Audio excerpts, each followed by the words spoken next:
आज की क्लास में आप पढ़ने जा रहे हैं थर्मोडायनेमिक्स का एक बेहद इंपॉर्टेंट टॉपिक, नाम है एंथैल्पी।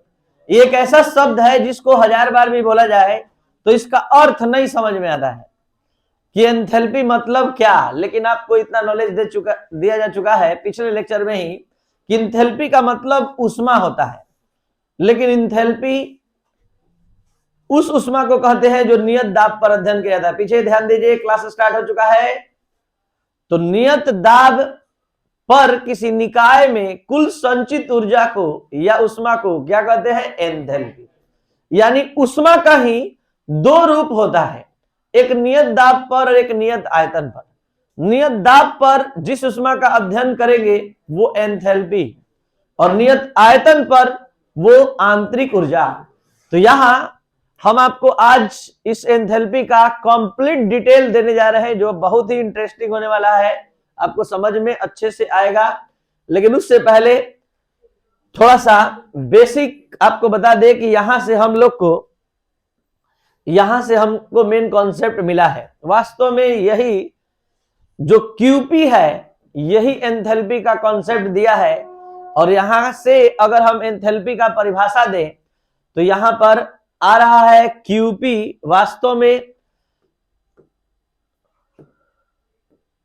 जो क्यूपी है वो डेल्टा एच, और डेल्टा एच ये एंथैल्पी में परिवर्तन है।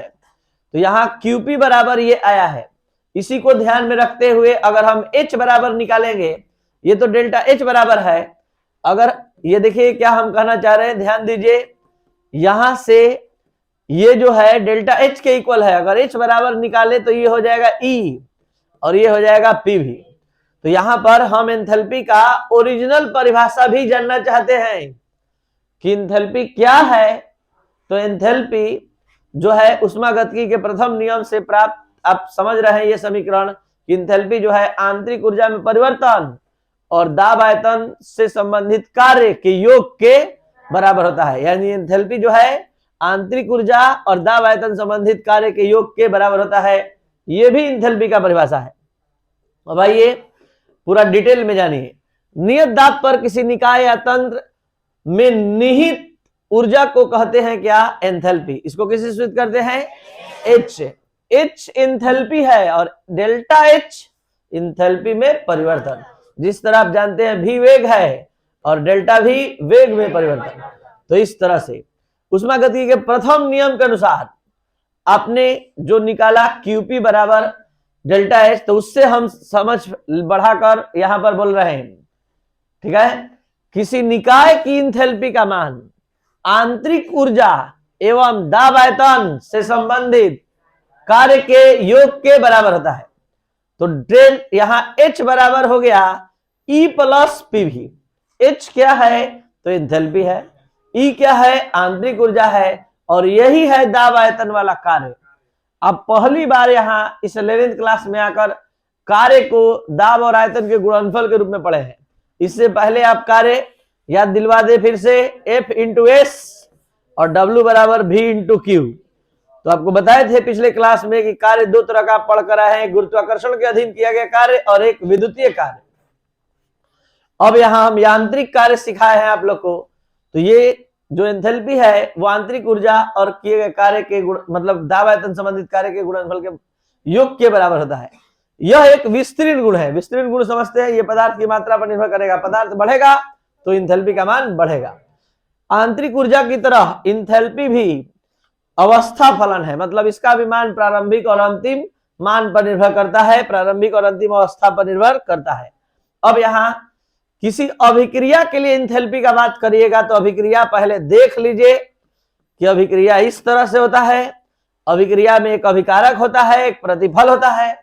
तो अभिक्रिया के लिए एंथैल्पी का जहां बात किए तो अभिक्रिया के लिए एंथैल्पी परिवर्तन का मान जो होता है प्रतिफल की एंथैल्पी माइनस अभिकारक की एंथैल्पी, प्रतिफल की एंथैल्पी माइनस अभिकारक की एंथैल्पी के अंतर के बराबर होता है।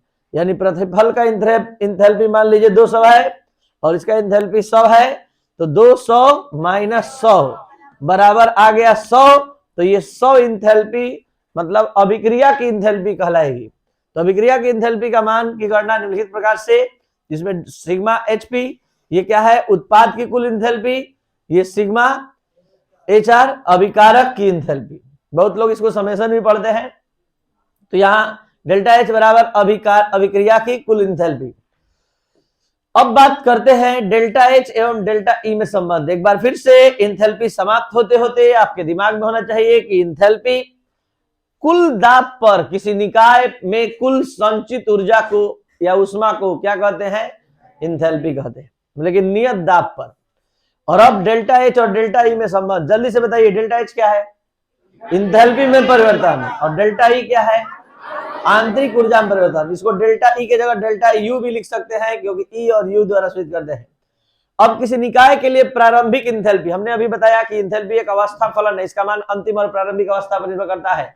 दो बार इंथैल्पी का हम बात करने जा रहे हैं। पहले प्रारंभिक अवस्था में H1 बराबर E1 PV1। क्यों P के साथ 1 नहीं लगा, क्योंकि अभी बात की है कि इंथैल्पी का जब बात होता है तो नियत दाब पर, उष्मा नियत होती है, उष्मा जो होती है यहाँ बात होता है उष्मा का, लेकिन नियत दाब पर। इसलिए E1 बराबर PV1, H2 बराबर EPV2, E2 PV2। ठीक है। अब यहाँ पर हम क्या कर रहे हैं, देखिए समीकरण 2 में से समीकरण 1 घटा रहे हैं, 2 में से 1, बायां पक्ष में बायां पक्ष घटेगा, दायां पक्ष में दायां पक्ष। तो ये हो गया H2 माइनस H1, तो ये आगे चल के डेल्टा H हो गया। E2 माइनस E1, तो ये आगे चल के डेल्टा E। और PV2 minus PV1, PV2 minus PV1, तो इसको आप अपने लिए समझ सकते हैं। आपके लिए हम लिख रहे हैं PV2 माइनस PV1, तो आप समझ सकते हैं P कॉमन और V2 माइनस V1, और इस तरह V2 माइनस V1, तो यहां पर V2 माइनस V1 की जगह क्या हो गया, तो ये हो गया समीकरण नंबर 3। तो ये डेल्टा H किसके बदले में आया, H2 minus H1। Delta E किसके बदले में आया, और ये हो गया समीकरण नंबर 3। सब अब आगे आदर्श गैस समीकरण के अनुसार दो बार एक बार फिर से ले रहे हैं। देखिए PV1 बराबर N1RT, PV2 बराबर, फिर से उसी तरह समीकरण 5 में से 6 घटाने पर 5 में से 6 PV2 माइनस और N2RT माइनस, क्या कॉमन के लायक है, यहाँ RT common, N2 minus N1, और ये हो गया डेल्टा NRT। जरा समझिए, यहां पर आया डेल्टा H बराबर delta E plus P delta V, और यहाँ P डेल्टा V बराबर डेल्टा NRT। तो क्या हम इसको हटाकर इसके जगह पर डेल्टा NRT लिख सकते हैं? तो देखिए डेल्टा NRT लिख दिए, समीकरण नंबर क्या प्राप्त हो गया, 7। अब जरा जल्दी जल्दी हमको बताइए कि डेल्टा H क्या है, इंथैल्पी में परिवर्तन। डेल्टा E क्या है, डेल्टा N क्या है, मोल की संख्या में अंतर, N था मोल और डेल्टा N क्या है, मोल की संख्या का अंतर। जब आप इसको समझ सकते हैं कि H इंथैल्पी है और डेल्टा H इंथैल्पी में परिवर्तन, इसको समझ सकते हैं कि आंतरिक ऊर्जा है और ये आंतरिक ऊर्जा परिवर्तन, तो आप जरूर से ये भी समझ सकते हैं कि N मोल की संख्या है तो डेल्टा N क्या होगा। मोल की संख्या परिवर्तन क्या है, सीखिए। पहले यहां ध्यान दीजिए, 2-3 एग्जाम्पल देने जा रहे हैं हम। H2 प्लस I2, ये मोल की संख्या का अंतर कैसे निकलता है इस रिएक्शन के लिए सीखिए।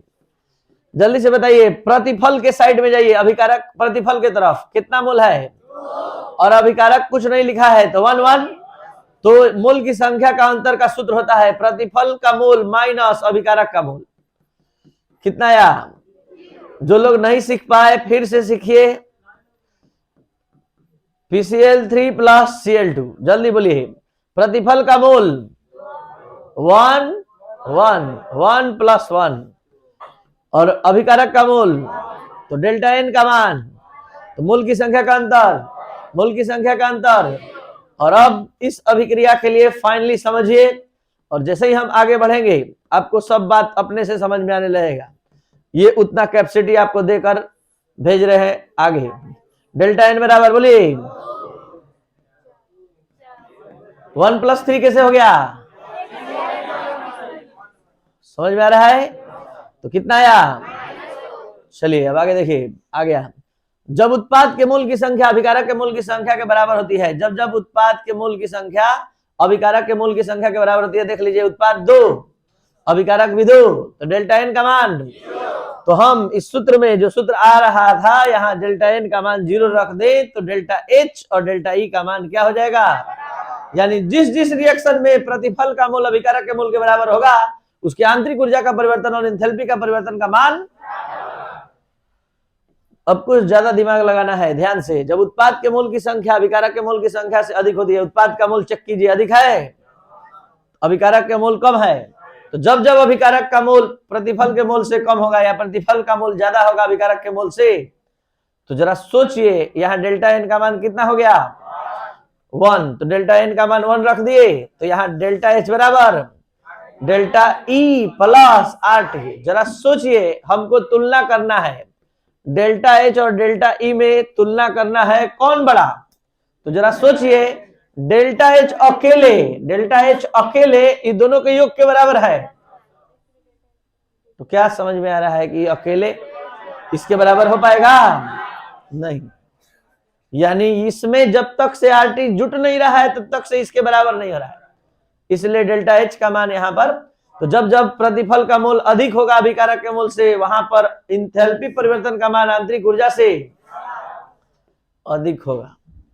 जब उत्पाद के मोल की संख्या अभिकारक के मोल की संख्या से कम होती है, जैसे इस रिएक्शन में देखिए उत्पाद का मोल कम हो गया और अभिकारक का मोल ज्यादा हो गया, तो इस केस में जरा देखते हैं यहां पर आ रहा है, यहां पर रख दिया -2 RT आ गया, तो समझिए कि डेल्टा एच डेल्टा ई के तब बराबर होगा जब -2 RT घटेगा, इसका मतलब कौन बड़ा, तो जब जब प्रतिफल का मोल अभिकारक के मोल से कम हो जाएगा तो उस अभिक्रिया के लिए, उन सभी अभिक्रियाओं के लिए यह यूनिवर्सल ट्रूथ स्टेटमेंट होगा कि अभिक्रिया के आंतरिक ऊर्जा का मान एंथैल्पी परिवर्तन के मान से क्या होगा, बड़ा होगा।